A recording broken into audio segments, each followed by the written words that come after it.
Russ here. We're talking about bringing your home to the market and selling your home when it goes on the market. Today we're going to talk about what can you expect whenever you're getting your home inspected and that inspection process is underway. We're going to talk about three big things. One is pre-negotiating as much as you can before you go under contract, making sure that you're on the same page with that buyer, that they're not going to nickel and dime you.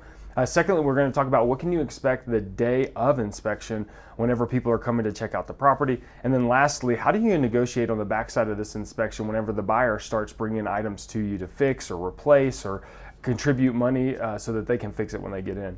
So let's start with pre-negotiating. Number one is the better you market your property, the more buyers that are interested, the more leverage you have to negotiate this inspection items on the front end of the contract, meaning that we can then negotiate saying that if something's broken with one of the major systems, we'll fix it. But if it's cosmetic, don't talk to us about it. We're not going to go back and nickel and dime through the house, touching up paint and doing different small little things.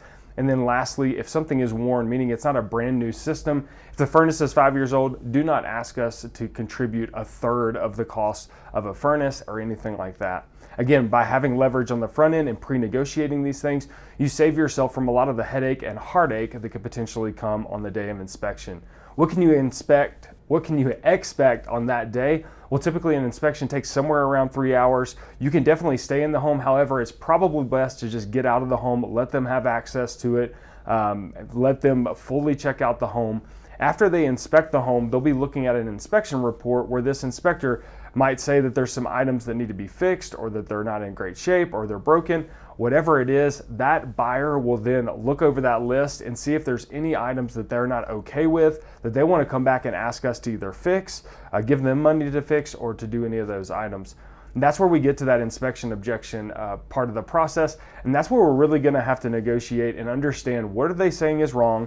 And then we might even have to get some specialists out there. Maybe they're saying that their inspector noticed that the furnace isn't working properly or the roof has some things that are wrong with it. And we'll want to get specialists out there to either confirm what they're saying and get a quote for it, or for a specialist to say, no, everything is fine, there's no reason to fix anything.